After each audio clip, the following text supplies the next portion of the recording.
Turn engine. Engine মানে কি? Engine মানে হচ্ছে যে কোনো ইঞ্জিন কি করে, পিস্টনটা ওঠানামা করে। হ্যাঁ যদি হ্যাঁ। গাড়ির ইঞ্জিন দেখি, গাড়ির ইঞ্জিনে পিস্টনটা ওঠানামা ওঠানামা করে। সেই পিস্টনটা ওঠানামা করে, তার সাথে একটা কিছু এমন ভাবে একটা লিভার লাগানো থাকে, সেই লিভারটা দেখা যাচ্ছে একটা ওই মানে তোর যে গিয়ারের সাথে আটকানো আছে। এই ইঞ্জিনটা ওঠানামা করবে, যেই গিয়ারটা ঘুরতে থাকবে, ইঞ্জিনটা ওঠানামা করে। ওঠানামা করে মানে কি, কিছু পরিমাণ গ্যাসকে নেয়, গ্যাসকে কম্প্রেস করে, গ্যাসকে এক্সপান্ড করে, গ্যাসকে কম্প্রেস করে, গ্যাসকে এক্সপান্ড করে, এইভাবে ইঞ্জিন কাজ করে। ঠিক আছে? ইঞ্জিনের পিস্টনটা ওঠানামা ওঠানামা করবে। পিস্টনটার মাথায় একটা যন্ত্র লাগানো থাকবে, পিস্টনটা যেই উঠবে নামবে, উঠবে নামবে, ঠেলা মারবে উপরে। এইভাবে, এইভাবে, এইভাবে। আর এই যে যন্ত্রটা, এই যন্ত্রটা এইরকম এরকম করাতে, এই এর সাথে একটা কিছু ফিট করা থাকবে, যেটা চাকাটাকে এইভাবে ঘোরাবে। বুঝতে পেরেছিস? এর হুম সাথে এই হুম। কুনুইয়ের সাথে কিছু একটা ফিট করা আছে, যার সাথে চাকার এই গিয়ারটা আটকানো আছে। আর ইঞ্জিনটা যত তাড়াতাড়ি ওঠানামা করবে, তত তাড়াতাড়ি গিয়ারটা ঘুরবে, এরকম এরকম করবে। আর গিয়ারটা তখন ঘুরতে থাকবে। তাহলে সোজা কথা, ইঞ্জিন মানে কি? ইঞ্জিন মানে পিস্টন আর একটা গ্যাসের চেম্বার থাকবে। সেই গ্যাস চেম্বারটায় পিস্টনটা ঘাটাস করে গ্যাসটাকে কম্প্রেস করবে, আবার গ্যাসটা অট করে ঠেলে দেবে। এইটা হবে, এটাকে বলে ইঞ্জিন। এবার এই কাজটা যত ভালো করতে পারবো, আমার ইঞ্জিন তত সুন্দর কাজ করবে। এখন ওই পিস্টনটা ওঠানামা করছে, সেই পিস্টনে ওঠানামা যদি ঘর্ষণ টর্ষণ না থাকে, কোনো ঘর্ষণ নেই, তাহলে ইঞ্জিনটা আরো এফিসিয়েন্ট হয়ে গেল। পিস্টনটা হুম এমন ভাবে কাজ করছে যে যে দেখা যাচ্ছে যে কোনো রকম পুরো যা শক্তি আছে, পুরো শক্তিটা কি যা পাচ্ছে, সেটাকে দিয়ে পুরোটা দিয়ে ওয়ার্ক ডান করে দিচ্ছে। হ্যাঁ, সেটা যদি হয় তাহলে আরো ভালো কাজ করবে। এই জন্য ইঞ্জিনটাকে আমি কিভাবে ডিজাইন করেছিলাম মনে পড়ছে? আগের দিন আমি বলেছিলাম, আরেকবার বলে দিচ্ছি। ইঞ্জিনটাকে ডিজাইন করেছিলাম এইভাবে। এই ইঞ্জিনের ডিজাইন ছিল এরকম।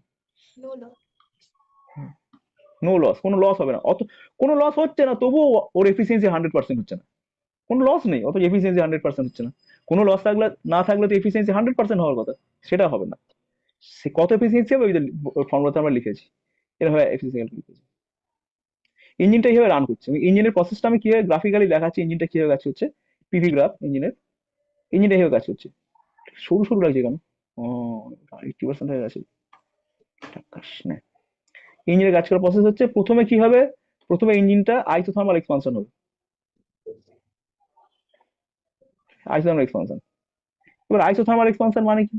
আইসোথার্মাল এক্সপানশন মানে আমি টেম্পারেচারটাকে কি করলাম, একই রাখলাম। টেম্পারেচার একই রেখে আমি এক্সপান্ড করলাম, খুব ধীরে ধীরে ধীরে ধীরে এক্সপান্ড করলাম। ঠিক আছে? তাহলে এই এই হুম এখানে কিছু পরিমাণ গ্যাস ঢোকানো আছে, এখানে কিছু পরিমাণ গ্যাস ঢোকানো আছে। গ্যাসটাকে এবার চেম্বার এবার আটকানো আছে। কিন্তু গ্যাসটা আবার কি হলো, একটু বাড়লো।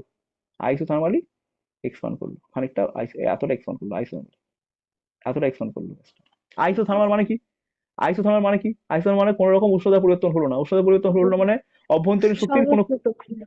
হ্যাঁ, অভ্যন্তরীণ শক্তিরও তাহলে কোনো পরিবর্তন হলো না। সমষ্ণ প্রক্রিয়াতে হুম অভ্যন্তরীণ শক্তির পরিবর্তন হয় না। অভ্যন্তরীণ শক্তির পরিবর্তন না হওয়ার অর্থ হচ্ছে, আমি যে তাপটা দিয়েছি, সেই তাপ পুরোটাই কাজ করে দিয়েছে। তাই কিনা? হুম হুম পুরোটাই মানে বিশাল ভালো ব্যাপার, গোটা তাপটা কাজ করে দিয়েছি, কি আনন্দ। ঠিক আছে? হুম কোনো তাপ নষ্ট হয়নি। ভালো ইঞ্জিন তার মানে। এরপর আমি ইঞ্জিনটাকে আরো এক্সপান্ড করবো। আমি ইঞ্জিনটাকে আরো বাড়াবো, আরো তো বাড়ানো যায়, আরো জায়গা রয়েছে পিস্টনে। তো ইঞ্জিনটাকে আমি আবার বাড়ালাম, আয়তন এবার কিন্তু আয়তনটা আমি কি করে বাড়ালাম, এবার আয়তনটা আমি আইসোথার্মালি বাড়াইনি, অ্যাডিবেটিক্যালি এক্সপান্ড করেছি। অ্যাডিবেটিক এক্সপানশন মানে একটু খাড়া হবে গ্রাফটা। ঠিক আছে? হুম হুম অ্যাডিবেটিক এক্সপানশন কি হয়, একটু খাড়া হয়, এইভাবে এক্সপান্ড করলো। তো অ্যাডিবেটিক এক্সপানশন করা মানে কি, বাইরে থেকে কোনো তাপ নিল না। হুম মানে এবারে আমি তাপই নিলাম না, তুমি আমাকে যা তাপ দিয়েছিলে ভাই, সেই তাপে আমি পুরো তাপটাকে কাজ করে দিয়েছি এক্সপান্ড করে। এক নম্বর কথা। তারপরে আমি আরো এক্সপান্ড হয়েছি, আমি আরো কাজ করেছি, কিন্তু তোমার কাছ থেকে আমি তাপ ফাপ নিয়ে নিই, কারণ অ্যাডিবেটিক, তাহলে আরো ভালো কাজ হলো ব্যাপারটা, তাই না? হলো না হ্যাঁ আরো ভালো? হ্যাঁ। দুর্দান্ত। এই কাজ আর একটু ভালো, এই অ্যাডিবেটিক এক্সপান্ড করলো। এবার তো ইঞ্জিনটাকে উঠলো ধাক্কা দিলে, এবার নামতে হবে তো। হুম নামতে গেলেও ঠিক একই পদ্ধতিতেও নামবে, অর্থাৎ ও কম্প্রেস করবে। আইসোথার্মাল কম্প্রেশন মানে এখান থেকে এখানে আসবে। এবার আইসোথার্মালি কম্প্রেস যেমন আমি আগের মতো করে হবো। রিভার্সিবল প্রসেস, আবার আগের জায়গায় যাবে আগের মতো করে, তাহলে আরো ভালো এফিসিয়েন্ট ইঞ্জিন হবে। যে যে হুম ইঞ্জিন রিভার্সিবল, যেমন করে এক্সপান্ড হয়েছে ঠিক এমন করেই কম্প্রেস হচ্ছে, তার মানে কি এটা রিভার্সিবল ইঞ্জিন, কোনো রকম এন্ট্রপির কোনো চেঞ্জ হবে না। দুর্দান্ত হুম ব্যাপার, তাহলে কোনো রকম ভালো, খুব ভালো ইঞ্জিন। গিয়ে আবারও এই প্রসেসে ব্যাক করলো। তাহলে প্রথম প্রসেসটা কি? প্রথম প্রসেস হচ্ছে আইসোথার্মাল। টেম্পারেচার ছিল T1, T1 এ আইসোথার্মালি এক্সপান্ড করেছে। তারপরে কি হলো, অ্যাডিবেটিক্যালি এক্সপান্ড করলো। অ্যাডিবেটিক এক্সপান্ড করলো এখান থেকে এখানে, adiabatic. Then followed by another isothermal compression, isothermally compress করলো। এবং ফাইনালি আবার আগের জায়গায় ফিরে গেল অ্যাডিবেটিক কম্প্রেশনের মাধ্যমে। রাইট? হুম। এই হচ্ছে আমাদের ইঞ্জিনের এক, দুই, তিন, চার, এই চারটে আমাদের ইঞ্জিনের স্টেট, এবং যথারীতি ইঞ্জিনটা আগের জায়গায় ফিরে গেল। ক্লিয়ার? ব্যাস, সাবাস।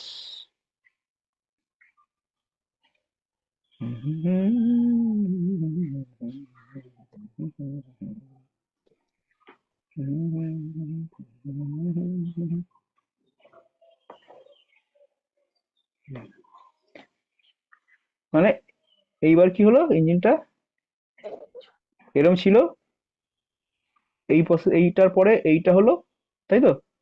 হুম এবং ফাইনালি এইটার পরে এইটা হলো।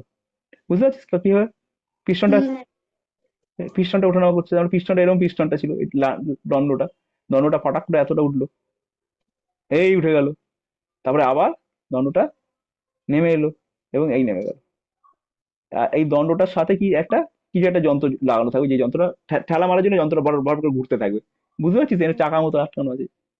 বেশ মজাদার জিনিস, কিন্তু এর কোনো গিয়ার আটকানো, গিয়ার আটকানো আছে, এরকম কাটা কাটা কাটা কাটা দেওয়া, এটা গিয়ার আটকানো আছে। যে গিয়ারটাকে ঠেলা মারবে, গিয়ারটার সাথে আরেকটা গিয়ার আটকানো আছে, যে গিয়ারটা ঘুরবে তার সাথে হয়তো চাকা আটকানো আছে। এইভাবে ইঞ্জিনটা কাজ করছে। পরিষ্কার বুঝতে পারছিস তো? হ্যাঁ বেশ। এবার এই প্রসেসটা এফিসিয়েন্সি বার করতে হবে। এফিসিয়েন্সি মানে কি বল? এফিসিয়েন্সি মানে কত ধানে কত চাল। এফিসিয়েন্সি মানে তাই, কত ধানে কত চাল। মানে ভাই আমি কত কাজ করছি ডিভাইডেড বাই কত তাপ নিচ্ছি। আমি তো তাপ নিয়ে কাজ করছি, আমি তাপ হুম নিচ্ছি, কত তাপ নিচ্ছি, কিউ ওয়ান অ্যামাউন্ট অফ তাপ নিচ্ছি।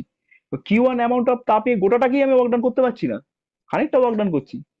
ঠিক আছে, তাহলে work done divided by Q one, heat received, work done by heat received, এটা হচ্ছে আমাদের কার্যদক্ষতা বা কর্মদক্ষতা বা এফিসিয়েন্সি। এইটা আমাকে ক্যালকুলেট করতে হবে। এই গোটা প্রসেসে আমাকে কি বার করতে হবে? ওয়ার্ক ডান বার করতে হবে। তাহলে এবার এবার আস্তে আস্তে ওয়ার্ক ডান বার করবো। 1 থেকে 2-এ যেতে কত ওয়ার্ক ডান বার করতে হবে? 1 থেকে 2-এ যেতে ওয়ার্ক ডান কত? ওয়ার্ক ডান 1 থেকে 2-এ যেতে কি হবে বল? আর সাবাস। আর T1 লগ V1, মানে এইখানে যদি আয়তন V2 হয়, এখানে যদি আয়তন V1 হয়, তাহলে V2 বাই V1। হুম এরপরে আবার এবার এবার এইখানে ওয়ার্ক ডান এত হয়েছে, তো আবার ওয়ার্ক ডান কর। ওয়ার্ক ডান 2 থেকে 3 কত হয় বল? এটা এটা হবে R minus gamma minus one, T1 minus T2। সাবাস। আবার ওয়ার্ক ডান 3 থেকে 4, কি হবে? R two log R T2 log V log V four by V by V three V4 by V3, V4 by sorry V three V3, V4 by V3। এবার V4 by V3 বুঝতেই পারছিস, V3টা বেশি V4টা কম, তাই না? হ্যাঁ তার মানে এটাকে আমি ঘুরিয়ে এইভাবে লিখতে পারি, minus R T2 log V3 by V4। ঠিক আছে, উল্টে দিলাম, মাইনাস দিলাম একটা। ওকে, হুম হুম বেশ। এরপরে কি ওয়ার্ক ডান? কোথা থেকে কোথায়? 4 থেকে 1 বল, কত কত ওয়ার্ক ডান 4 থেকে 1-এ?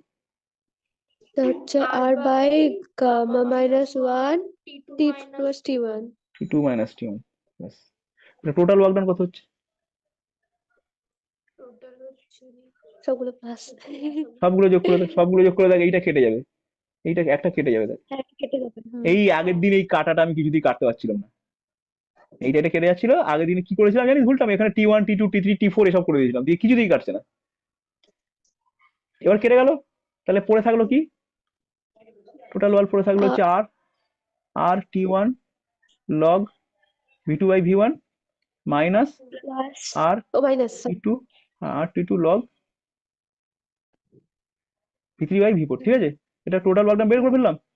টোটাল হিট হুম কতটা রিসিভড হচ্ছে, টোটাল হিট রিসিভড বার কর। Total heat received, total heat received.